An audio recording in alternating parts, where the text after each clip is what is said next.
brought to you by the Performing Arts Center Advocacy Group. Welcome to another edition of Cool Cars, Interesting People. Today, he is a jack of all trades. Perhaps you've seen him on the stage. Maybe you saw him MCing something.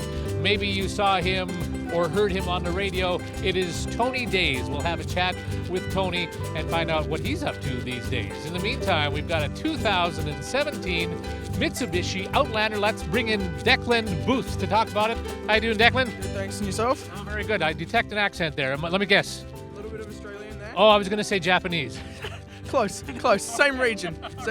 All right, let's talk about this Outlander. This is 2017. Got all the bells and all the whistles. 2017, all the bells and whistles that you need. This is the facelifted model. Okay, so the 16 and the 17s came with a new shape. Plenty of new features in these that they didn't have before. You've got the heated steering wheel, 360-degree camera. This comes with the V6, so it has the fully folding flat 7-seat options. So can you describe a little bit about what's under the hood there? Definitely. The V6 is a 3-litre. Comes with the MyVec engine, which is Mitsubishi's intelligent valve electronic control. Maximizes your fuel economy. Plus the eco mode that it comes with, you're going to find you maximize on the highway and through your city driving. You get an extra. You can shave up to half a litre to a litre in some stages off with the economy. And again, all of the safety features, especially if you're going on the highway, on the roads, and going skiing or whatever. Definitely, the super all-wheel control that you get is the exact same in this that you get in the Evolution, which is the Mitsubishi's version of the rally car. It has the same all-wheel drive system, so it's going to stick to the road. And you can pick up a whole bunch of friends because this has got a lot of room in it, right? Definitely. The 7 seats definitely make for a very versatile mid-compact SUV. Very comfortable and very easy to drive. Yeah, you'll find out for sure when you hit the road. Okay. Acoustic windshield and windows and rear glass. You can hear a mouse fart in there. You hear a what? A mouse fart, just about. Well, I've never heard one, but I'm gonna talk to Tony and see if he hears one. We'll get Tony Deys.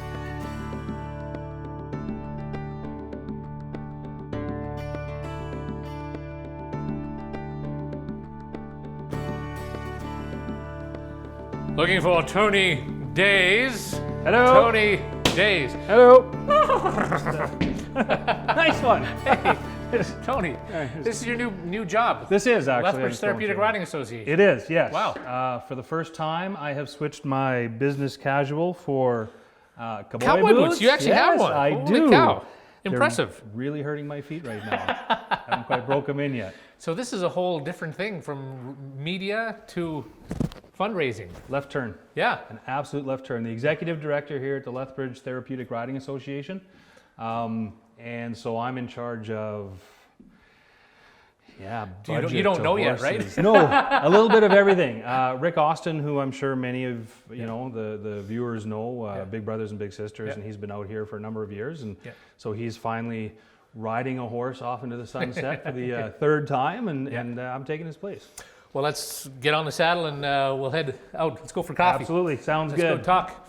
Yeah, you've got your work cut out for you too to keep it going, I would guess. It's, you know what? We have a lot of good people here though who know what they're doing. At least you know what door works. I'm still new here. Good. All right, we have ourselves a 2017 Mitsubishi. Oh, good. I thought we were riding the chestnut mare over there. Oh, actually, that'd be kind of good. That would be, wouldn't Look it? at that. That's a beautiful. What do you know about that?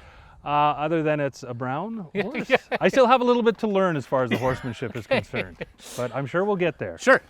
Off we go. You're driving? No, I'm driving. You go in. It's insurance.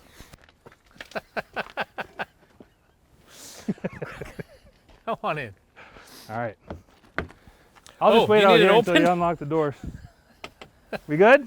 We're good. All right. Nice wheels. It is I like actually. it. Are you saying that as a salesman or just because you really do think this? I really do think this. The salesman at Mitsubishi said, this is so quiet you could hear a mouse fart. Really?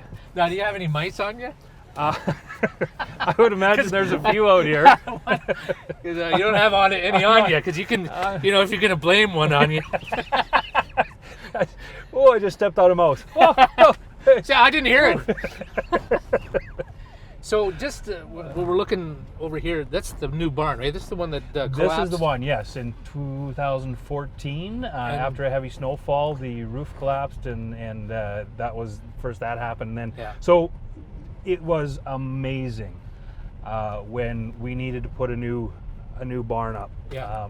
the community came together. It absolutely did. You know, Because I know it was like you had to raise about 400,000. I understand. Yeah, and businesses came together, and individuals came together, and people who had, you know, really no ties to the association at all, but realized the importance of it.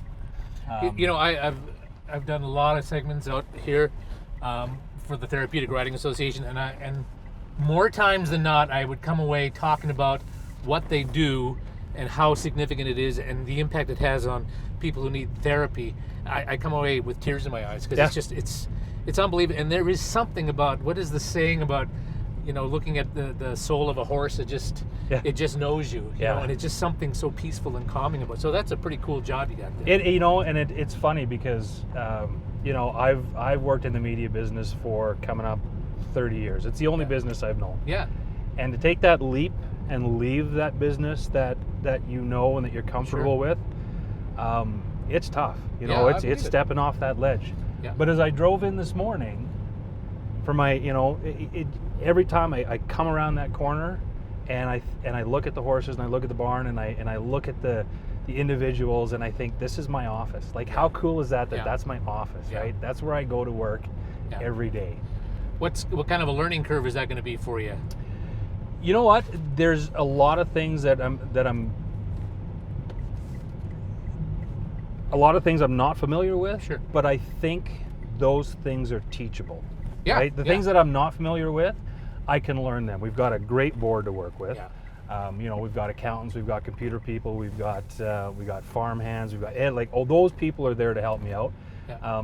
So my safety net on stuff like that is huge, and it's immeasurable. But the things that I am comfortable with, and that's the horses and the clients and things like that. Yeah. I'm just, wow, it's cool. Yeah. It's really cool. And you see the bond between the clients and the horses. I'm just going to do a nice little drive right around here. Do it. You didn't get a real good feel. Oh, see? How does that feel? That feels really good. Isn't that nice? Yeah. Woohoo! Wow, look at you. I hope Mitsubishi people We are, because these things are really known for this. Everybody in the cafe is going, oh man. We got trouble in this place. All right, let's go for some coffee. I haven't done that since grade 12. Thank you. 5 years ago. Yeah.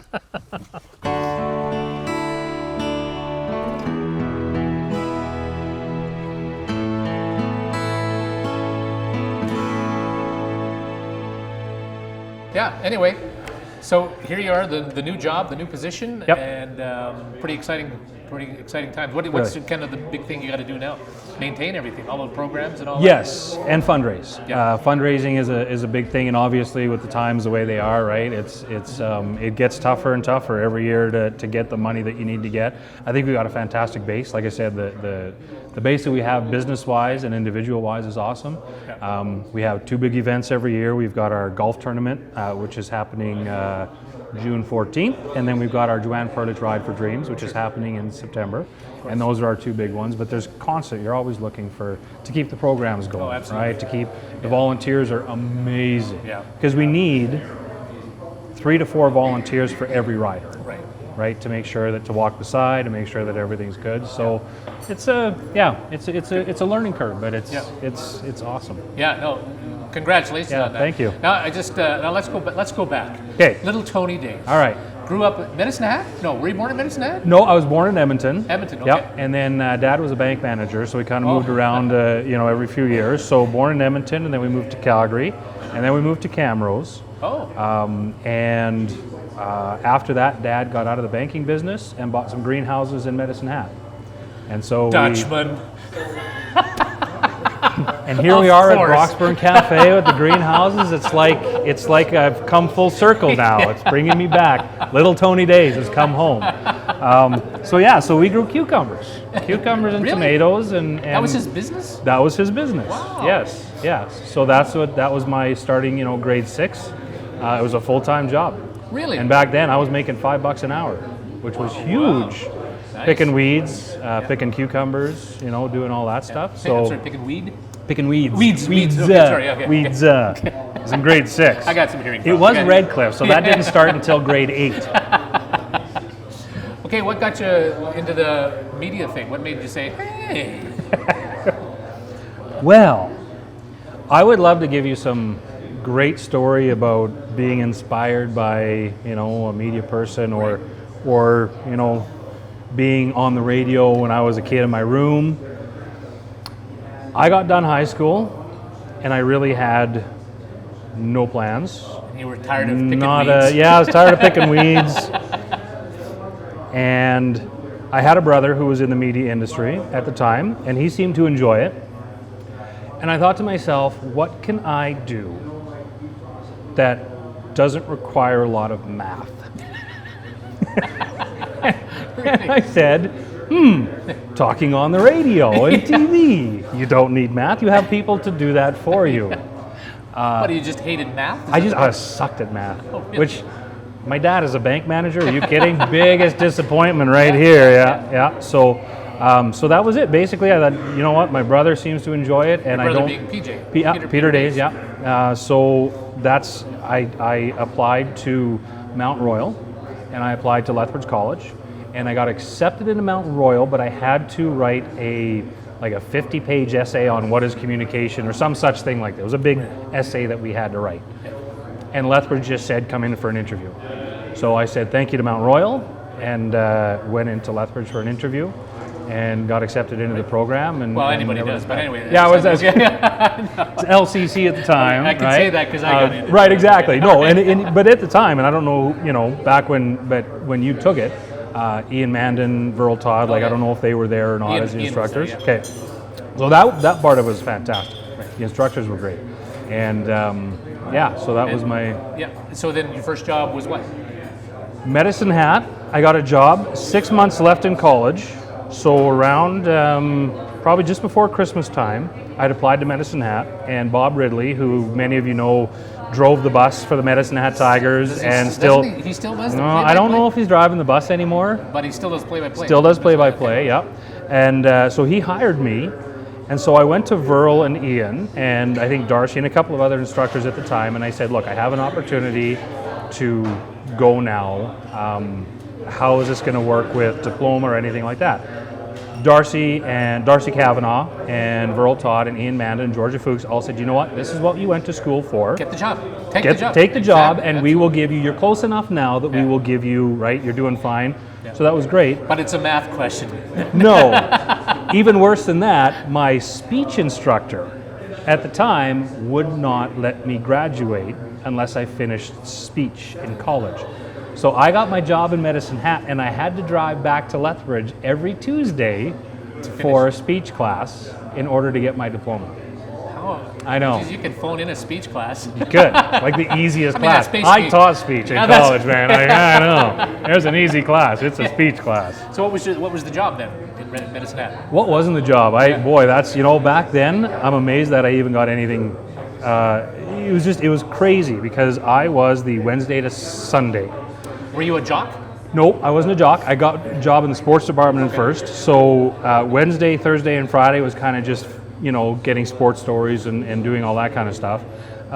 Saturday morning, I had to do the 6 o'clock in the morning cast. Right. So it was 6, 7, 8, 9, 10, 11, 12.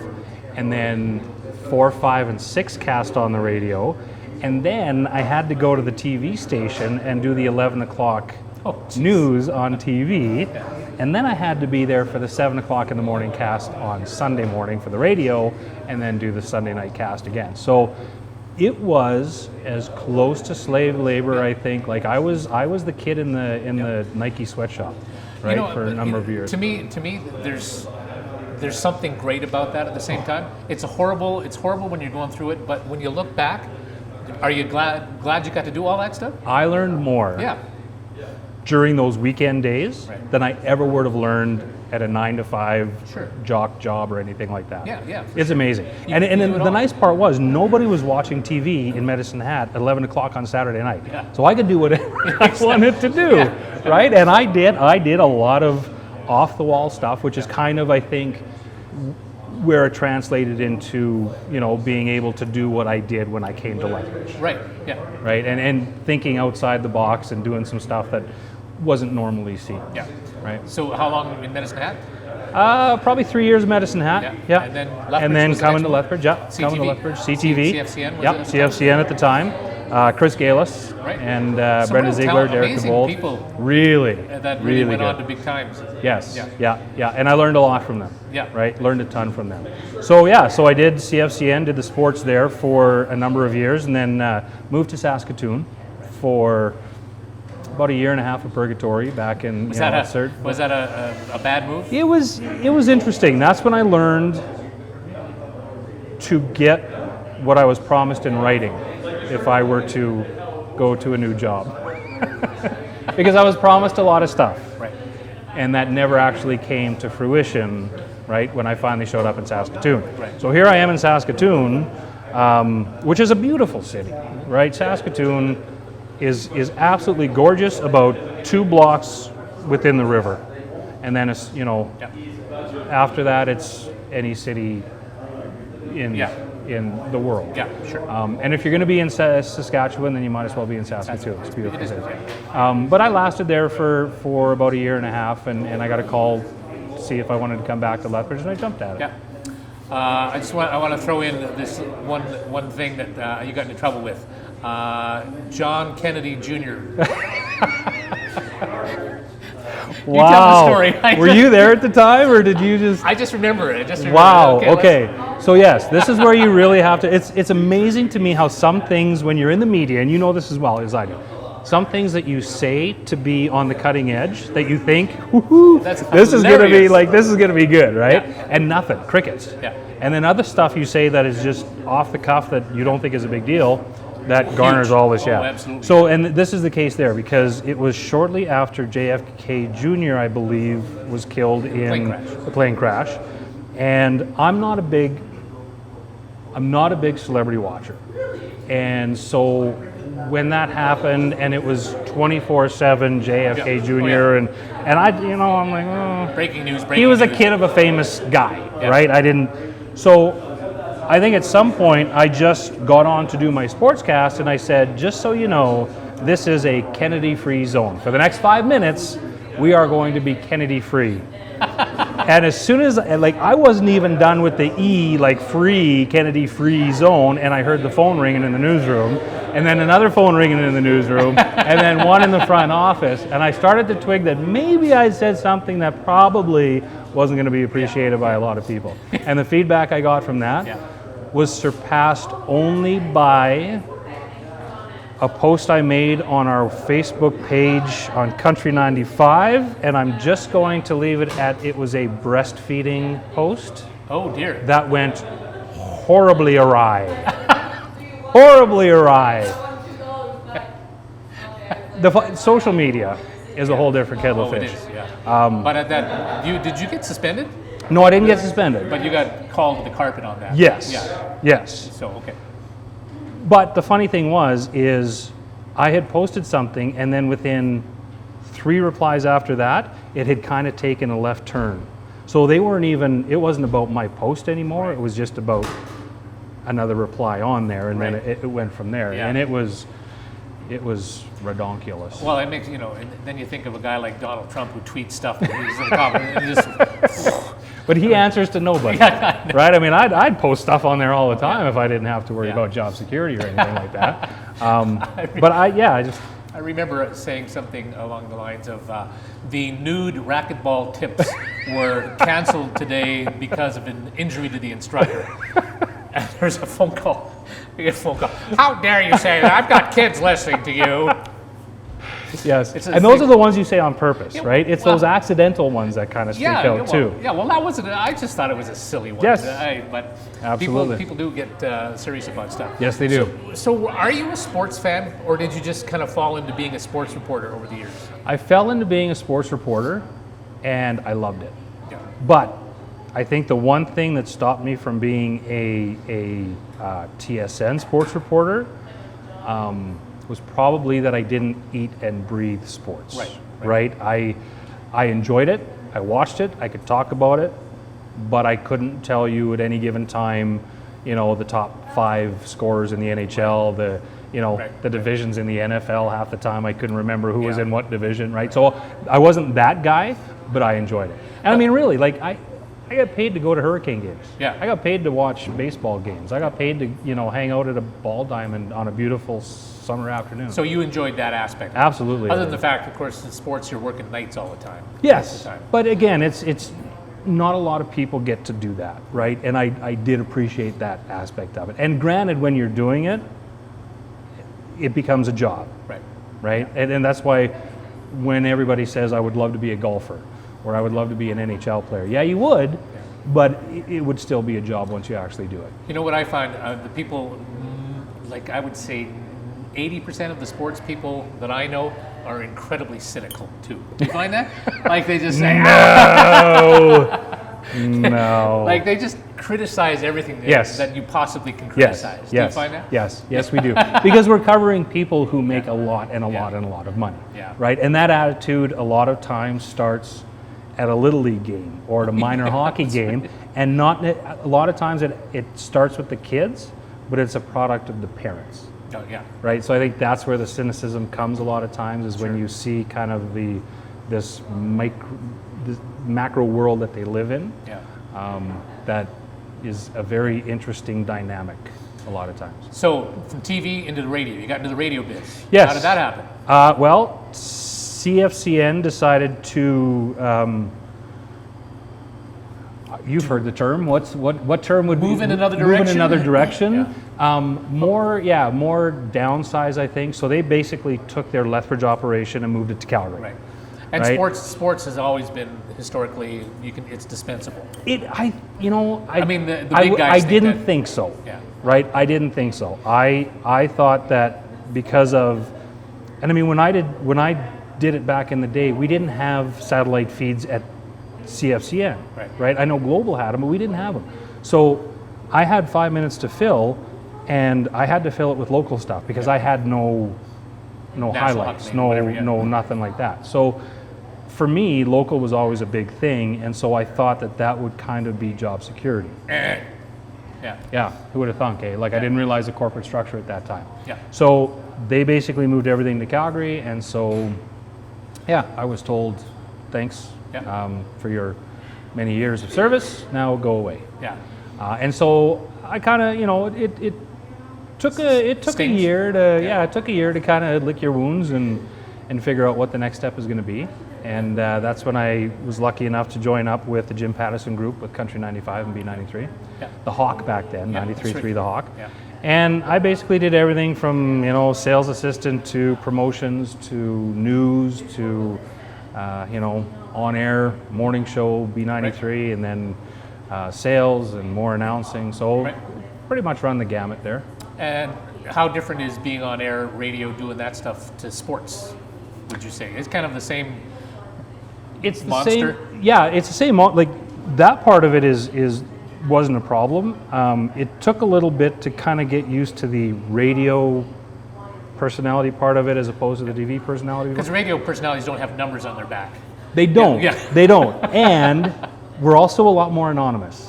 Oh, yes. Right? So, as a radio announcer, people don't recognize you in the mall and say, that's Tony Deys. And like, it took a long time. When I first got in the TV business, I didn't realize the amount of people that would come up and be your friend and, right? I mean, you know yourself, everybody knows you, even though they've only seen you. Yeah.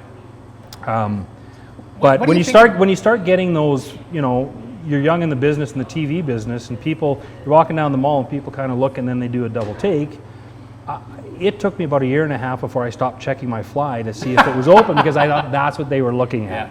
Right? And then radio, it allowed you to be a little more anonymous, which in some ways is good, but I'm a people person. I enjoy going out and talking to people.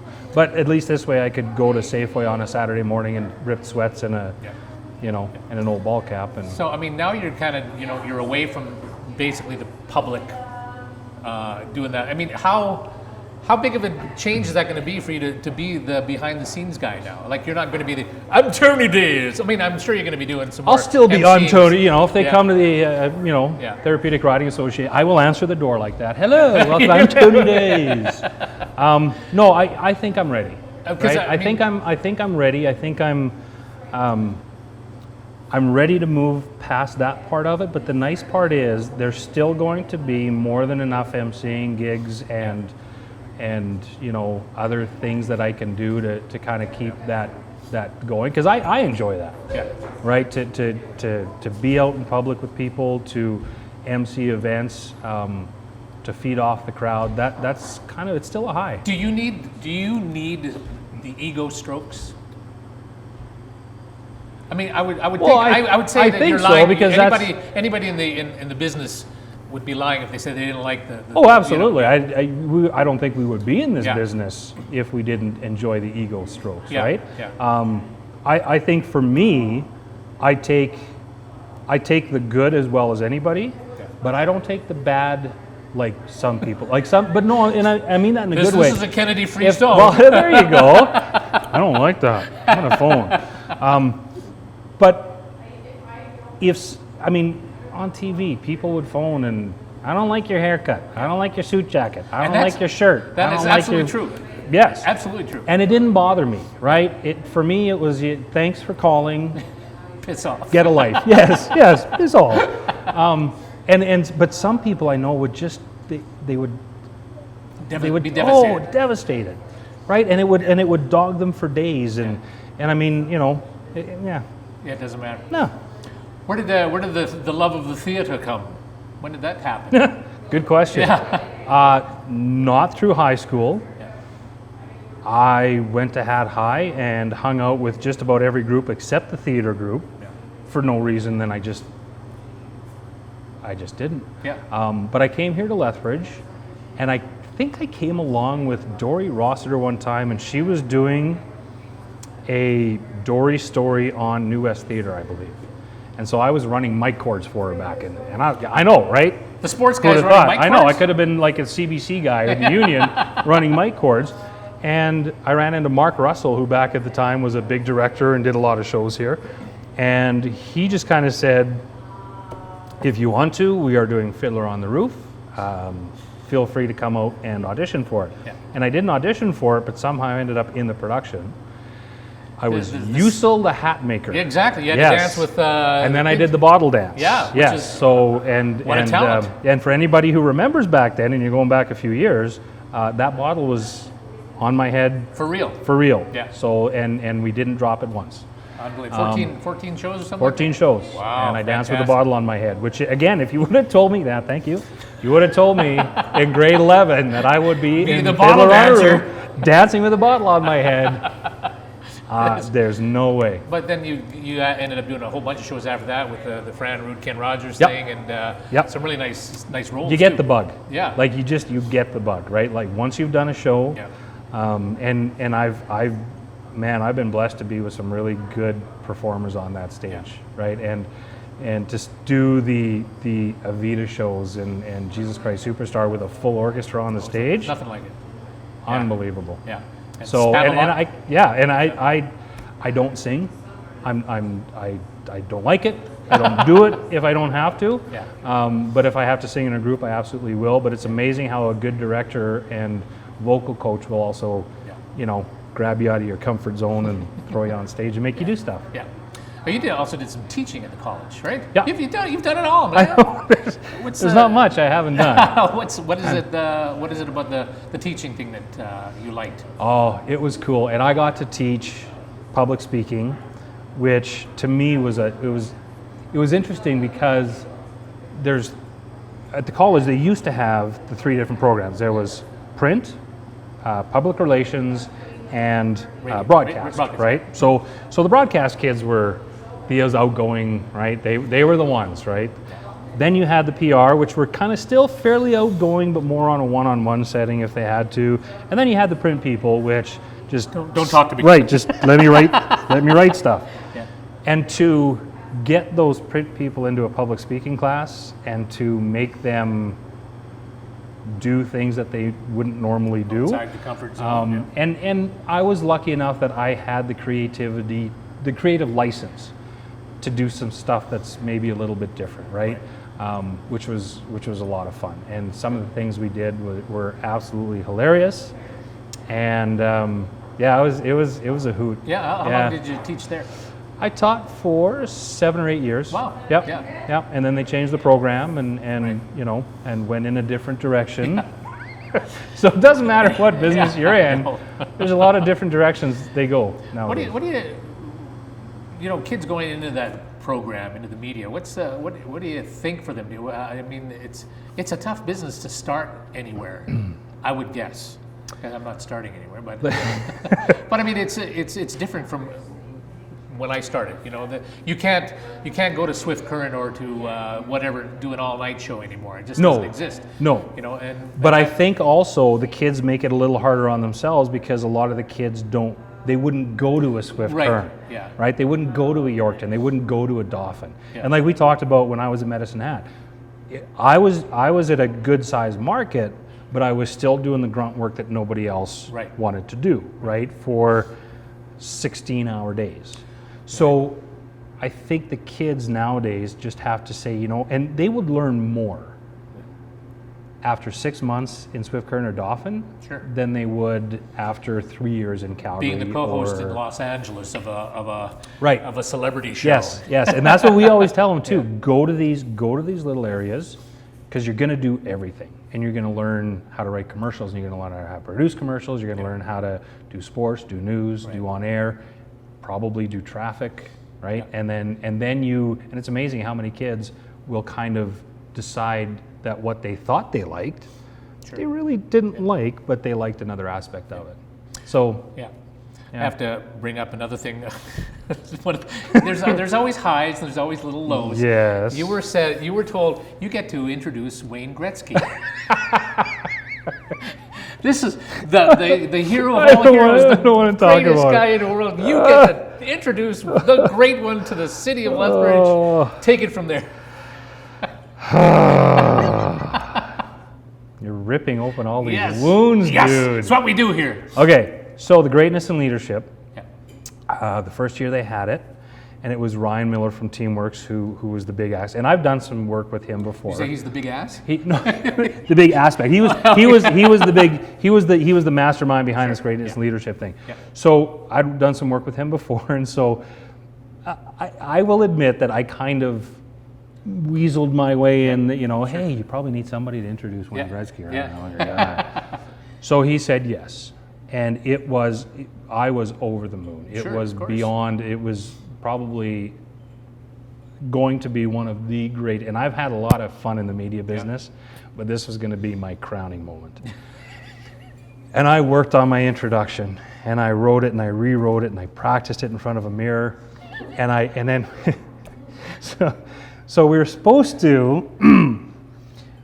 Cheryl, Dick, and I believe Ryan were going to do a quick introduction to me, and then I was going to go out on the stage and introduce Wayne Gretzky, who was going to be coming down from the NMAX suites and standing beside the stage.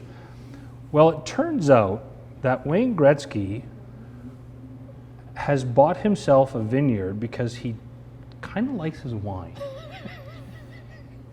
And he'd had a little bit of wine before this greatness and leadership thing, so his timing was a little off. So I was behind the curtain on the stage, ready to jump out when Cheryl and Ryan did their thing. And Cheryl, I heard her saying, so now we've got and all of a sudden I heard her kind of pause and say, oh, and here's Wayne Gretzky. So he'd somehow just kind of wandered up on stage a little earlier than he should have. So I'm back behind this curtain going, well, now what? Do I jump out? Or do I... Get out of the way, Wayne! Well, yeah, I thought he still kind of should have a little more of an introduction than just here's Wayne. But I've done this long enough to know that sometimes you just have to let things take its course, and he was already out there, and it just would have been awkward if I would have jumped out from behind the curtain. So I turned around, and there was really no way out of this backstage area, so I had to crawl along the seats behind the stage low enough so that nobody would see me. So, and I don't cry much. But that was... I kind of had a little... Yeah, I had a little bit of a cry there because my big moment was... and I told everybody, hey, I'm introducing Wayne Gretzky, you gotta come and see him. So everybody there is going, I didn't see him. Really? You're introducing Wayne Gretzky? Because you didn't. You're a lying. Yeah, You're a liar.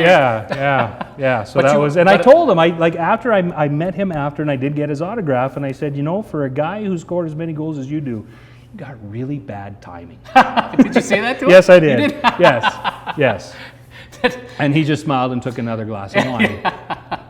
But at least you got the one-on-one with him. Which I is did, nice. yes, which was awesome. Yeah. I mean, childhood hero, you know, loved him growing up, and just, he is, I joke about the wine, he is a class guy. Yeah. Like, just a really I think down-to-earth guy. he ultimately is the guy that sold hockey in the U.S. when, Yep. when he was traded to Los Yep. Angeles. It blossomed and started to thrive. Yeah, after absolutely. him. So, Yeah, and I totally. think when you think back to those days when he was there, you wouldn't have the Hollywood elite coming to a game if Wayne Gretzky wasn't on that Exactly. team. Yeah. Right. So yeah, I absolutely think you're right. So good. Yeah. All right. So this is from here on in. The media is done. You're in a new direction. It's the new. Well, the new I don't you. think you're ever done with the media, right? Well, like you're gonna be I would talking a lot to them. Yes, Yeah. and I think, you know, in a perfect world, I think you might just find me, you know, kind of similar to you doing an on-air shift in some form, some way, shape, or form. But that, you know, that remains Is to it be something seen. I'm just saying I'm not ruling it out yet. Yeah, okay. Right, and I think it will happen because there's just, it never actually leaves you. Yeah. Right, to do it full time. Right. I don't think I'll ever do it full time. Right. But there's a lot about the media business that I would still like to be a part of, and I think that, you know, where I am right now, it might allow me some time to do that. Sure. Yep. Well, Tony Deys, that was enjoyable. Thank you very much. Thank you, sir. Have a good one. Go, Yes. go Holland. LTRA.ca to learn more about the Therapeutic There we Riding go. Association. And by it's the way, worth it to go look. absolutely, Thank you. yes. Cheers. Thank you. You're buying, right? Oh. Because I'm Dutch and I'm former media guy, so I'm twice as cheap as anybody else. Okay, I guess I am. All right, thank carry you very on. much. Yeah. Cool Cars, Interesting People has been brought to you by the Performing Arts Center Advocacy Group.